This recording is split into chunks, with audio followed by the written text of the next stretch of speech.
అమ్మ చచ్చిపోతే కనీసం చూడటానికి కూడా రావా? నీకు నరకం చూపించేస్తాను రే. ఈడే మా నాన్న. నమస్తే నాన్న. Hello my son, how are you? Just average. అవును నాన్న, నేనంటే నీ ఫోటో చూసి నువ్వు మా నాన్నమని గుర్తుపెట్టాను, కానీ నువ్వెలా గుర్తుపెట్టావు నన్ను? చచ్చిన మీ అమ్మ నీ ఫోటో నాకు పంపించింది. అమ్మనాయమ్మ. Good morning sir. ఇది మీ కారు, దీనికి సంబంధించిన పేపర్స్. గంజి తాగే స్టేజ్ నుంచి పెంచుకునే రేంజ్కి వచ్చావు. నోర్మై, చెక్ డ్రా చేసుకున్నావా? అయింది సార్. ఇదిగోండి సార్ నా విజిటింగ్ కార్డు. అవసరం అయితే కాల్ చేయండి. ఇప్పుడే అవసరం పడింది. ఈ లగేజ్ లో ఆనట్టే.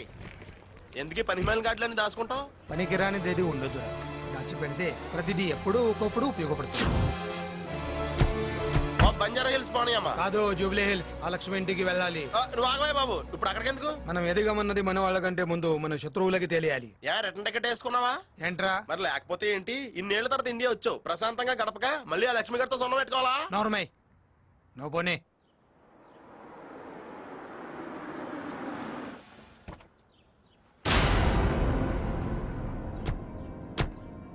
నమస్కారం అక్కయ్య గారు. నమస్కారం. మీరు? నేను జనార్దన్, గుర్తుపట్ల? మీ కంపెనీలో మేనేజర్ గా పనిచేసేవాడిని. అదేనండి, అక్క అక్క అని చెప్పి మీ కంపెనీకి పెద్ద బొక్కెట్టాడు కదా. ఓ, నువ్వా జనార్దన్? చాలా కాలం అయింది నిన్ను చూసి. ఎలా ఉన్నావు? కూర్చో. బాగున్నాను, బాగా సంపాదించాను. ఇప్పుడు మీ హోదాకి సరిపోతాను కాబట్టి నా మనసులో మాట అడుగుతున్నావు.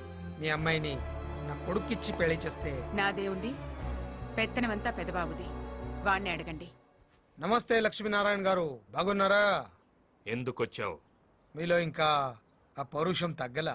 పెంచుకోవటానికి తగ్గించుకోవటానికి పౌరుషం మార్కెట్లో దొరికే పాండ్స్ పౌడర్ కాదు, పుట్టుకతో రావాలి. వచ్చిన పని చెప్పు. ఏ మీ చెల్లెల్ని మా వాడికి అడిగే అర్హత నీకు, చేసుకునే యోగ్యత నీ కొడుక్కి లేవు. ఎందుకని? మీకంటే ఇప్పుడు మాకేం తక్కువ? క్యారెక్టర్ తక్కువ. చూడగానే మీ అదోలోని ఇంటెలిజెన్స్ వాళ్ళు కూడా ఎంత కరెక్ట్గా చెప్పలేరు, మీరు ఎలా చెప్పారు సార్? నీ హిస్టరీ చెప్పడానికి ఇంటెలిజెన్స్ వాళ్ళు హిస్టరీ లెక్చరర్లు ఎందుకురా? ఏ వీధి కుక్కను అడిగినా చెప్తుంది. కొండవతలకి వెళ్ళొస్తాం. రావద్దు, మళ్ళీ గడప తొక్కద్దు.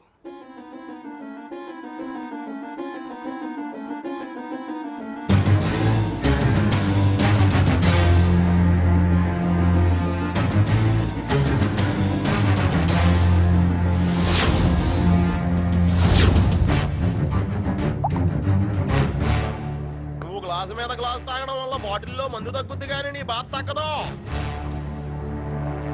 నేను చెప్తానే ఉన్నానా ఆ ఇంటికి వెళ్ళొద్దని, విన్నావా? సునామీ వస్తే పారిపోవాలి కానీ చూసొద్దామని సముద్రం దగ్గరికి వెళ్ళకూడదు నాన్న. వెళ్తా, నేను వెళ్తా.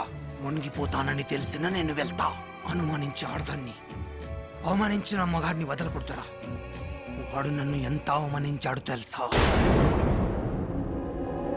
బాంబే కంపెనీకి టెండర్ ఫామ్ పంపించారా? పంపించాను సార్. మన మెకానిక్ సీత గారు అమ్మాయి మెడికల్ కాలేజ్ ఫీజు పంపించారా? చెక్ నిన్నే ఇచ్చేసాను సార్. వర్కర్స్ సాలరీస్ కోసం sir. Thank you sir, thank you. దొంగతనంగా ఎండీ గారి సంతకాలు పెట్టి చాలా తప్పు చేస్తున్నారు సార్. తెలియక చేస్తే తప్పు, తెలిసి చేస్తే తెగింపు. లక్ష్మి అని చిన్న సంతకానికి లక్షల్లో పెద్ద డబ్బు వస్తుందిరా. వారం రోజుల్లో దీని బాబులంటి ఇండస్ట్రీ పెడుతున్నా. నా క్రిమినల్ నాలెడ్జ్తో దాన్ని ఏపీలో నంబర్ 1 కంపెనీగా చేస్తా. అప్పుడు ఈ లక్ష్మిగాడు, వాడి అబ్బా రామ్మోహన్ రావు గాడు నా కంపెనీలో వాటా కోసం నా కాళ్ళు పట్టుకుంటారు. 100 కోట్లు విలువ చేసే లెదర్ ఇండస్ట్రీ పెట్టడానికి బ్యాంక్ లోన్ శాంక్షన్ అయింది. అది మన చేతికి వచ్చేదాకానే ఇక్కడ చేతులు కట్టుకొని పని చేయడం.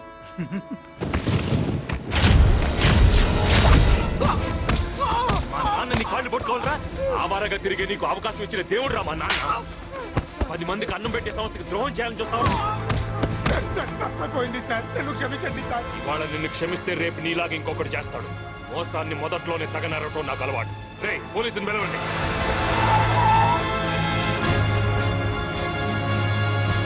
కావాలంటే మీ డబ్బు మొత్తం తిరిగి ఇచ్చేస్తాను. 1 వారం రోజుల్లో టైం ఇవ్వండి, నా లోన్ శాంక్షన్ అయిపోతుంది. ఆ తర్వాత మీరు నన్ను ఏం చేసినా నాకు ఇస్తుంది. నిప్పును ఆర్పేయాలి, తప్పును తుడిచేయాలి, లేదంటే జీవితాలే పోతాయి. నీలాంటి వాడిని క్షమించకూడదురా.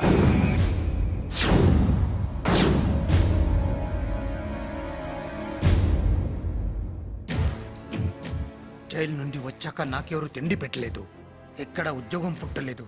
దొంగతనంగా దుబాయ్ రోడ్లు ఉడ్చా, పాకి పనులు చేస్తా. వాడి మీద పగతో కోటీశ్వరుడినయ్యా.